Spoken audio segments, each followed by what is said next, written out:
logo após a palavra, né, que nós estaremos fazendo o sorteio dessas maravilhosas cestas. Quem será que vão ganhar, hein? Neste momento a palavra do nosso presbítero, irmão Eucilão.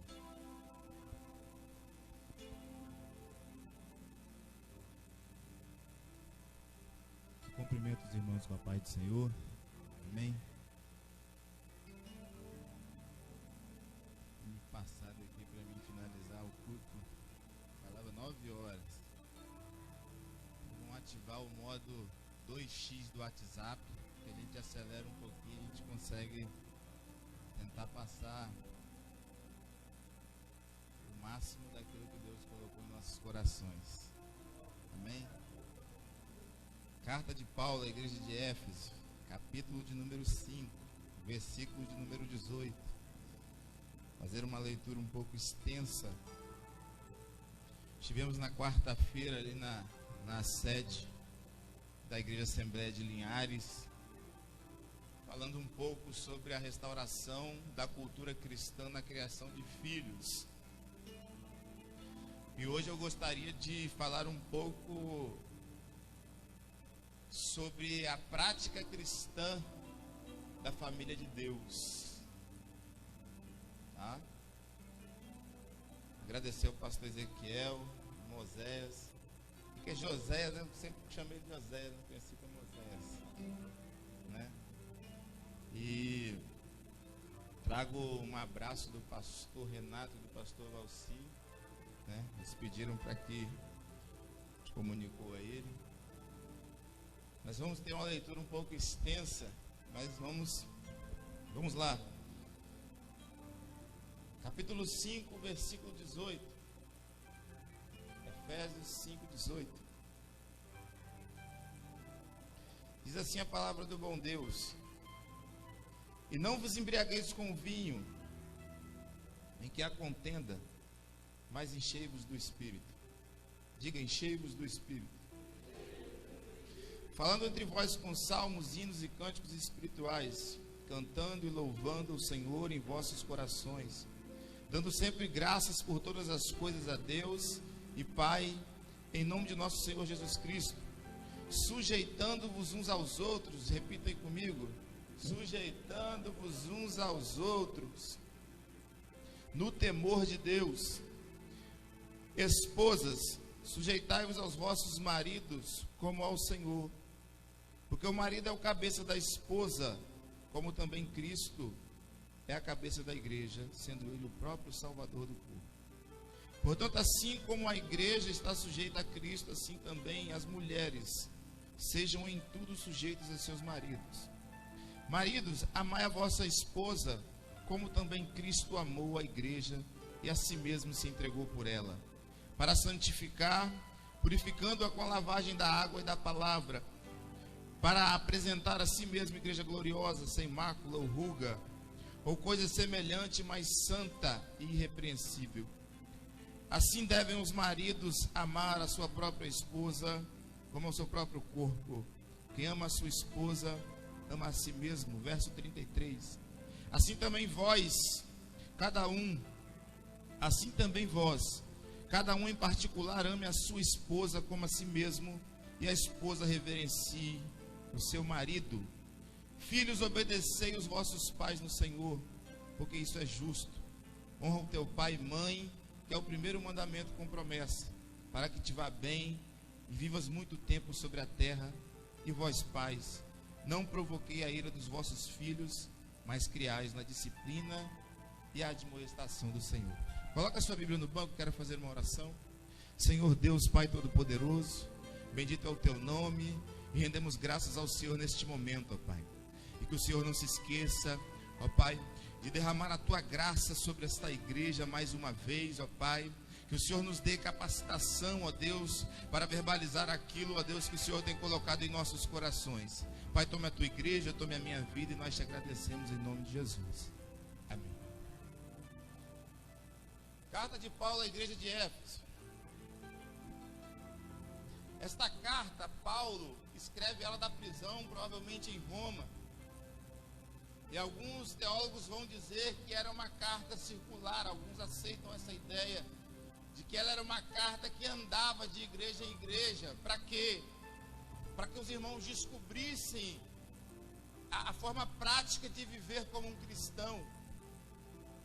Essa carta, ela compartilhava uma visão exaltada da igreja de Cristo e mostrava a identidade de nós como corpo de Cristo e família de Deus. E a palavra-chave desse texto, a palavra-chave da carta, é a prática em Cristo, é a prática cristã. A gente vê Paulo vindo escrevendo várias cartas doutrinárias, mas aqui ele fala muito da prática cristã, daquilo que nós podemos praticar no dia a dia, como nós devemos ser. E para a gente acelerar um pouco a introdução, não falar um pouco dos primeiros capítulos, até a gente chegar ao texto que a gente está, se fosse resumir rapidamente, Paulo fala no capítulo 4 para que a gente não acumule rancor em nosso coração. O escritor aos Hebreus diz que o rancor, a amargura, ele priva a gente até da graça de Deus. Ele diz: toma cuidado para que nenhuma raiz de amargura brotando em vossos corações vos prive da graça de Deus. Então é um perigo muito grande. E aí a Bíblia diz que Paulo, ele usa uma comparação e ele diz: não vos embriagueis com vinho onde há contenda, mas enchei-vos do Espírito. E é engraçado a gente olhar o que Paulo está fazendo, esta comparação direta, porque nós percebemos que as pessoas que são dadas a bebidas alcoólicas, a bebida, após um certo ponto da ingestão, ela passa a tomar conta da psique da pessoa, e a pessoa agora passa as suas ações serem tomadas a partir da influência do álcool. Aí a pessoa passa a responder às pessoas, a tomar decisões e ações a partir daquele poder que o álcool começa a exercer sobre a mente da pessoa. E o que Paulo está querendo dizer com isso? Paulo está querendo dizer que da mesma forma que o álcool domina a mente da pessoa e faz a pessoa tomar ações com a influência do álcool, Paulo está dizendo que nós cristãos devemos deixar o Espírito Santo tomar a nossa consciência e conduzir as nossas ações. E agora, a partir do momento, porque isso aqui, irmãos, Paulo não está solicitando, isso é uma ordem.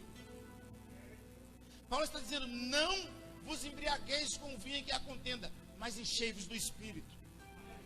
Então, a partir do momento que você começa a ter uma vida prática cristã, o Espírito toma o seu corpo de uma determinada forma, que agora todas as suas ações são dirigidas como se você estivesse cheio do Espírito Santo o tempo todo. E é engraçado que se embriagar é tão pecado, irmão, quanto um crente não ser cheio do Espírito Santo. Porque a Bíblia diz no capítulo 4 que ele derramou boa medida sobre todos os crentes. Essa é a nossa esperança. E aí Paulo diz no verso 18: e não vos embriagueis com vinho em que há contenda, mas enchei-vos do Espírito. E aí ele dá essa ordem para que sejamos cheios do Espírito Santo. Ele dá essa ordem para que os nossos sentidos agora passem a ser controlados pela influência do Espírito Santo. E aí ele continua os versículos tentando dizer, deixar claro para os irmãos. E aí você se pergunta: mas como é, pregador, ser cheio do Espírito Santo? E aí eles respondem nos versos seguintes: falando entre vós com salmos, com hinos e cânticos espirituais, dando graças a Deus o tempo todo em nome de Jesus. Irmão, coisa feia é você encostar num crente e a primeira novidade que ele vem dar é uma fofoca. A Bíblia diz que nós, a partir do momento em que começamos a ser influenciados por esse poder do Espírito, agora quando a gente encontra uns aos outros, a gente fala de Deus, a gente fala das maravilhas que Ele realizou em nossas vidas. A gente passa agora a ter louvores espirituais em nossos corações, irmãos. Tem crente que gosta de fazer até aquela fofoca gospel. Eu uso muito isso com minha esposa. Eu falo muito, irmão, você soube o que aconteceu com o irmão fulano? Ou às vezes ele chega assim, ó. Rapaz, temos que orar para o irmão fulano. Você não soube não? Aquela fofoca, né? Com cunho de oração, de piedade, está repreendido em nome de Jesus. E aí a Bíblia diz que, ele diz como que é ser cheio. Porque agora, depois que a gente está andando pela fé, depois que a gente está andando cheio do Espírito Santo, agora nossa boca é cheia de gozo, irmãos. Nossa boca é cheia de alegria. Eu sempre costumo apontar para José, porque José é um dos maiores exemplos para mim de como sublimar o sofrimento. No capítulo 45 do Gênesis, a Bíblia diz que quando os seus irmãos estão diante de José, e eles temem ao saber que José era José. Aí a Bíblia diz que eles se apavoram diante daquilo que ele tinha se tornado, todo o poder que Deus havia outorgado a ele. E eles começam a tentar justificar porque haviam jogado ele numa cova, haviam vendido ele, e todas as mazelas da vida ele havia passado, todos os sofrimentos que um ser humano podia passar, longe de todo o consolo familiar. Mas a Bíblia diz que no versículo 40, capítulo 45, verso 8, ele fala bem assim: calma, porque o Senhor me enviou adiante de vocês para que pudesse preservar a nossa genealogia. A forma de José pensar foi a melhor forma possível. E tem cristão que às vezes está na igreja porque um dia um outro irmão ofereceu um pouco de resistência para realizar uma coisa, aí enche o coração de rancor, aí já não tem mais salmo, já não tem mais cântico espiritual. Ah, mas eu não gosto de fulano. Ah, mas eu não gosto de ciclano. Irmãos, uma das coisas para que a igreja exista é você aprender a suportar o seu irmão em amor. E essa capacitação vem quando você é cheio do Espírito Santo. Porque a raiz da amargura não brota no seu coração. O irmão deve estar passando por um momento difícil. Eu vou sublimar isso em meu coração. E aí ele diz como que é ser cheio do Espírito Santo. E a terceira coisa é sujeitando-vos uns aos outros. É aqui que eu gostaria de começar a pregar minha mensagem.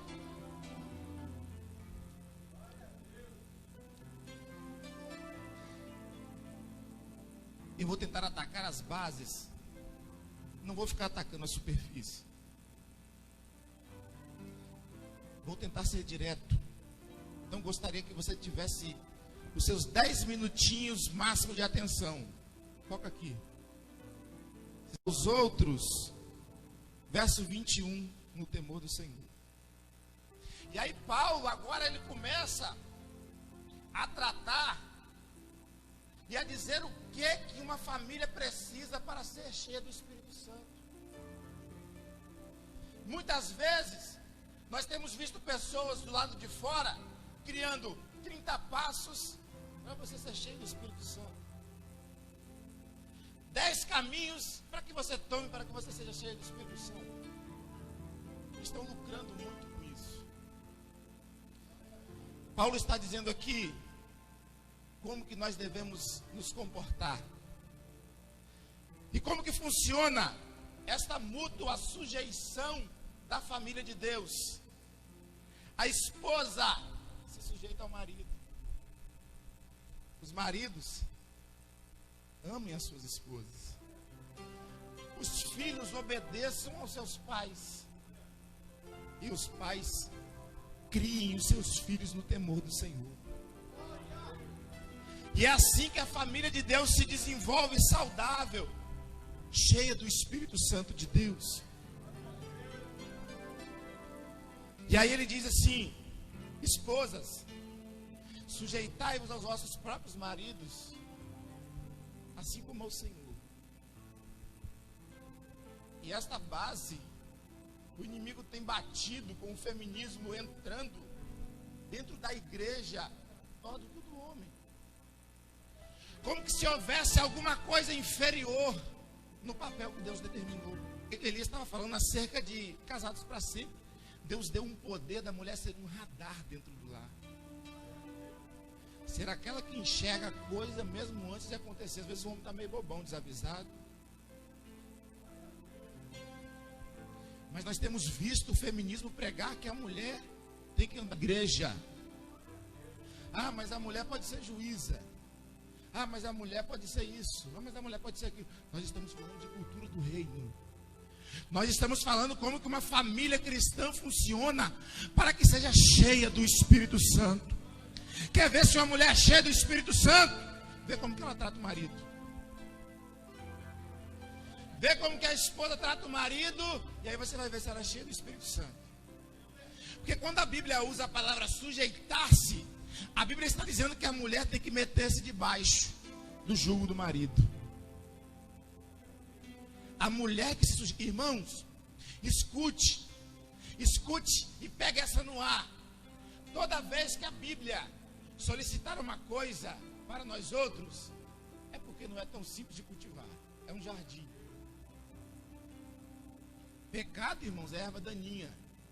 A herança pecaminosa que nós temos de Adão faz a gente ouvir uma piada suja e gravar ela por 30 anos. Se eu falasse uma piada suja aqui hoje, pastor Ezequiel, se eu 10 anos daqui, eu viesse aqui daqui 10 anos, os irmãos lembrariam. Mas se a gente perguntar qual foi a mensagem da semana passada, não lembro não. Não lembro. Por isso que a Bíblia diz, a mulher tem que meter-se debaixo. Porque, irmãos, o homem não vai subjugar a mulher à força. Entendam isso. É uma decisão. É algo racional. É uma escolha que você toma. Porque assim como você tem sido sujeito a Cristo, a Bíblia diz que você tem que meter-se debaixo do jugo do seu esposo. E Paulo usa 3 versículos para falar da submissão da mulher. E homens, não fiquem tão animados, que os 9 próximos versículos, a Bíblia vai falar da sujeição do homem. Tá? Não fica dando cotovelada aí não, dizendo, ó, já falei para você, você tinha que fazer para mim. E aí a Bíblia diz que, para que a mulher seja cheia do Espírito Santo, ela tem que ser sujeita ao seu marido. Isso é família, irmãos. Essa sujeição, irmãos, é uma sujeição no Senhor. Não é o seu marido mandar você mentir não. Não é o seu marido mandar você roubar não. É no Senhor. É em Cristo. Aqui a Bíblia está falando de um marido crente. Paulo está escrevendo para pessoas cheias do Espírito Santo. Então quer saber como que é uma mulher cheia do Espírito Santo? Vê como é que ela trata o seu marido. E aí a Bíblia diz, um pouco mais à frente, estou andando, irmãos. Aí a Bíblia vai dizer, maridos, no verso 25, amai as vossas esposas também como Cristo amou a igreja e a si mesmo se entregou por ela. Primeira coisa que Paulo está tentando dizer é que o amor pela esposa é incondicional.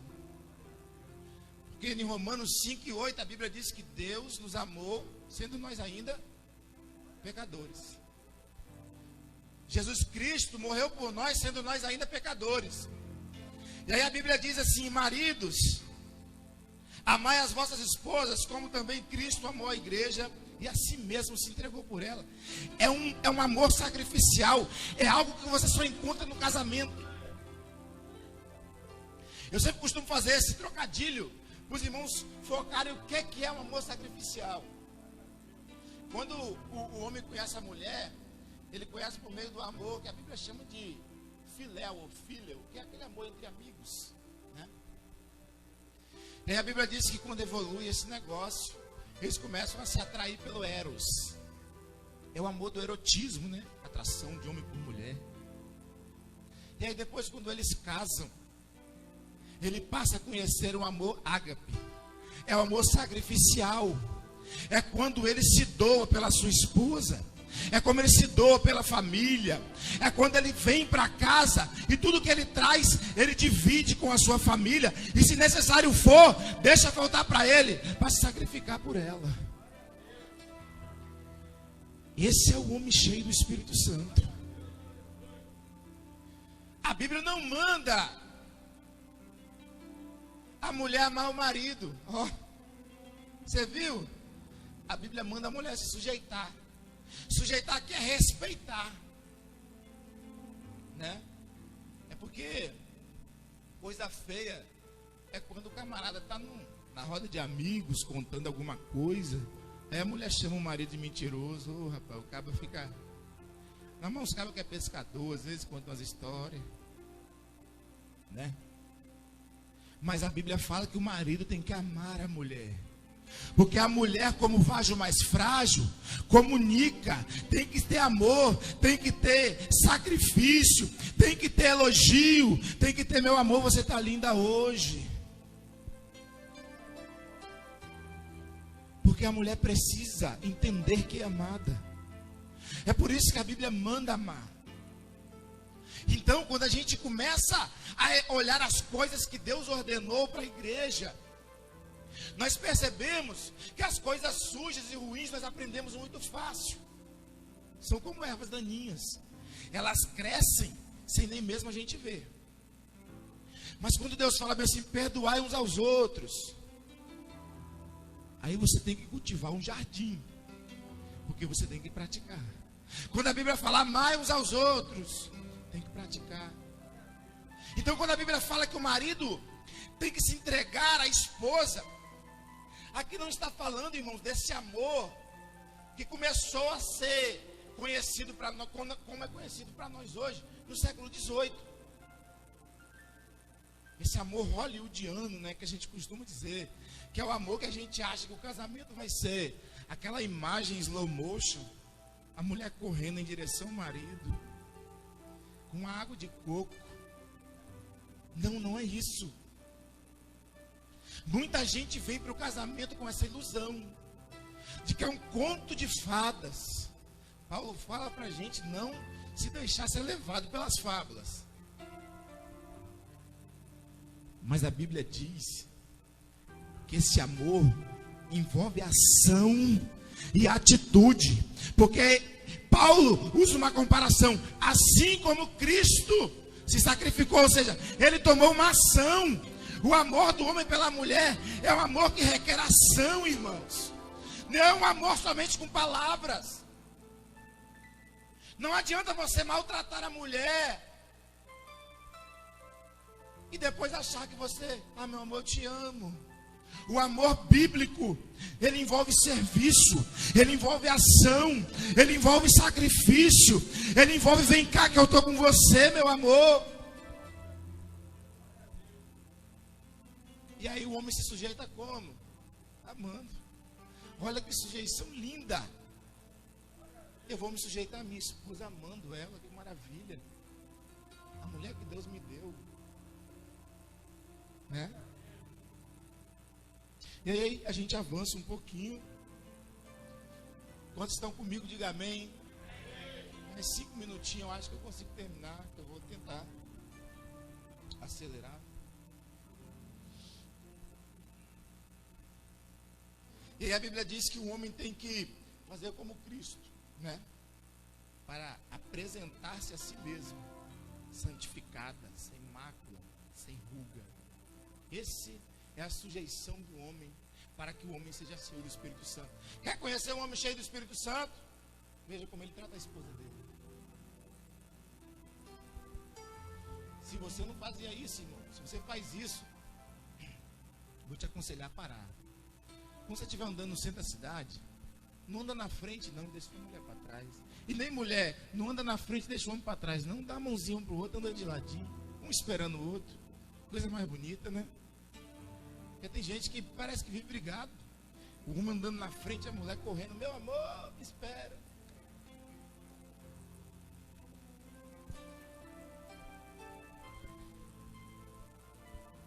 E aí, a Bíblia vai dizer no verso de número 1 do capítulo 6, Filhos, obedecei os vossos pais no Senhor, porque isso é justo.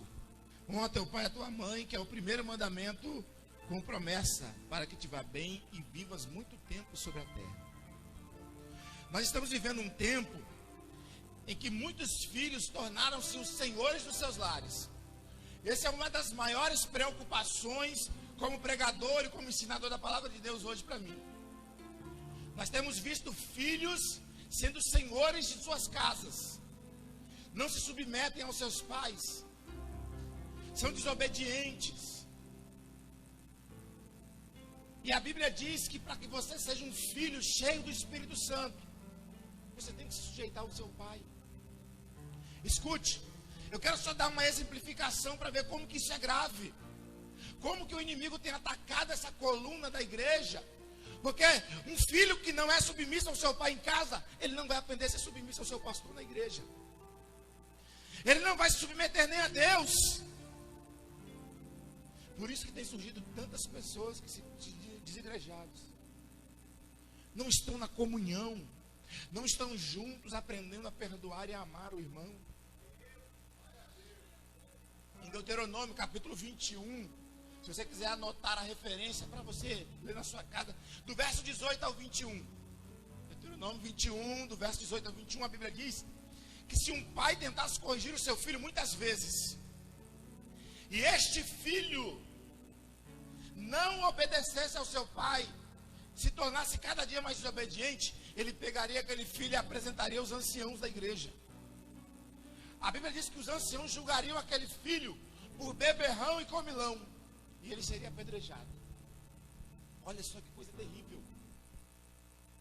O pecado da desobediência gera morte.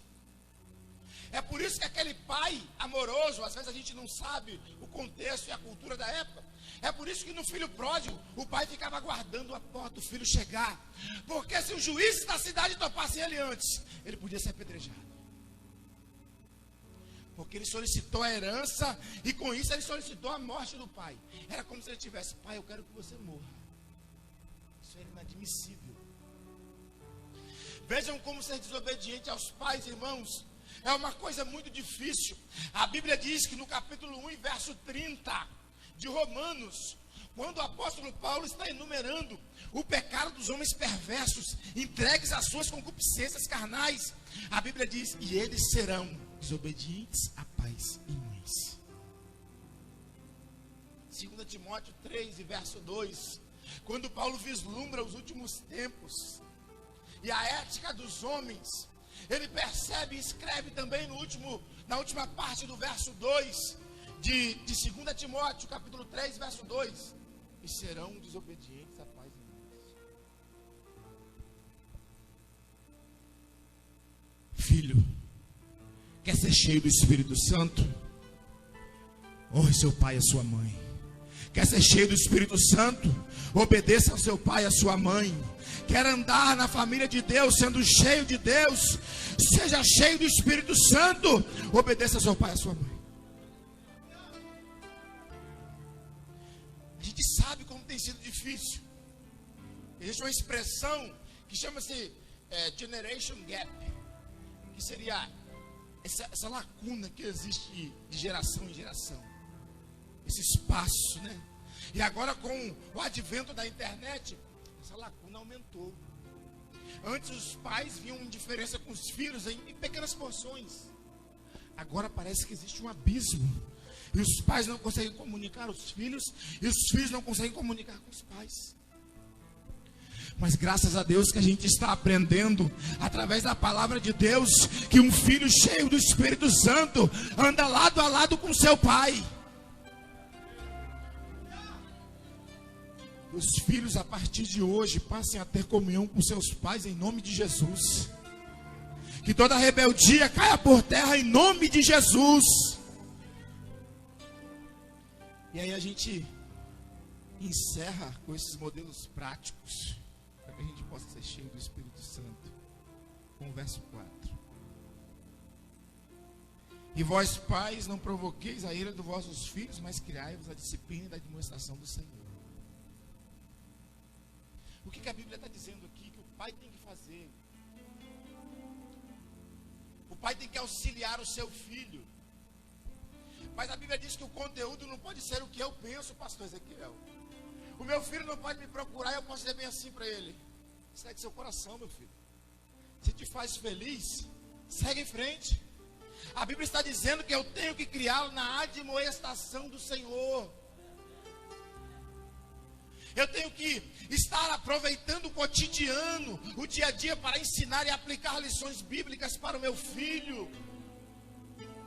Eu tenho que demonstrar o meu amor e a compreensão e o respeito que eu tenho por ele.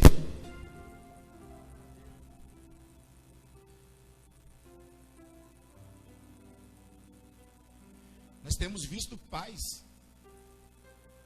se distanciando do ensino das Escrituras. Como diz em Provérbios, às vezes o pai começa a querer um pouco da atenção do filho. A primeira coisa que o pai faz é: toma o celular, menino. Vai. Os pais estão sem paciência para ensinar os seus filhos. Estão deixando os seus filhos entregues às suas próprias consciências. A Bíblia diz que a estultícia, irmão, habita no coração da criança. E somente a disciplina vai afastar isso dela.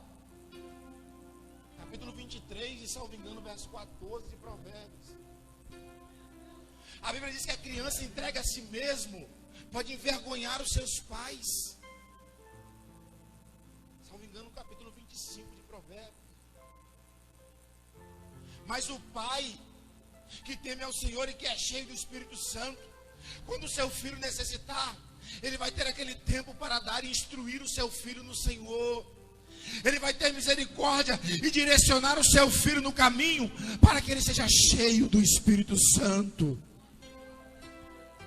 Põe-se de pé, por favor.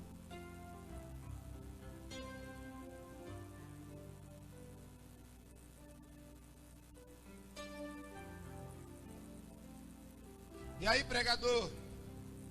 Bonita mensagem. Mas como que a gente vai ser desse jeito? Com o auxílio do Espírito Santo. Mas como que eu vou conseguir me submeter ao meu marido? Marido, como que eu vou conseguir amar a minha esposa? Filho, como que eu vou conseguir me sujeitar ao meu pai e obedecê-lo e honrá-lo? E pai, como que eu vou ter tempo, Elias, para cuidar e criar o meu filho? No capítulo 6 de Deuteronômio, a Bíblia diz, naquele texto chamado Shema, né? Ouve, ó Israel. Ele disse que nós temos que ensinar nosso filho no cotidiano. Fui na padaria com meu filho, aí a mulher me deu o troco errado. Aí eu falei assim: meu filho, vamos devolver, porque a Bíblia diz que o crente é honesto. E aí acontece alguma coisa na escola, que hoje a gente vê tantas coisas acontecendo. Meu filho, isso aconteceu porque a palavra de Deus foi desobedecida nesse ponto. É assim que a gente cria o nosso filho na demonstração do Senhor. Mas isso só pode ser cumprido, irmãos, se nós desejarmos e clamarmos que o Espírito Santo encha o nosso coração para nos capacitar a viver a prática da família de Deus. E todos os que estão aqui essa noite são parte da família de Deus. Então seja cheio do Espírito Santo. Seja cheia do Espírito Santo. Que o Senhor derrame boa medida, recalcada, sacudida e transbordante sobre a sua vida. Seja cheio do Espírito Santo. Seja cheio do Espírito Santo essa noite. Que o Senhor derrame boa medida sobre a sua família. E que toda contenda no meio da sua casa seja dissipada essa noite pelo poder que há no nome de Jesus. Seja cheio do Espírito Santo. Seja cheio do Espírito Santo. Deixe cair toda a raiz de amargura essa noite. Seja cheio do Espírito Santo, família de Deus. Deus derramou boa medida sobre a sua vida, crente. Dê glória a Deus por isso. Seja cheio do Espírito Santo.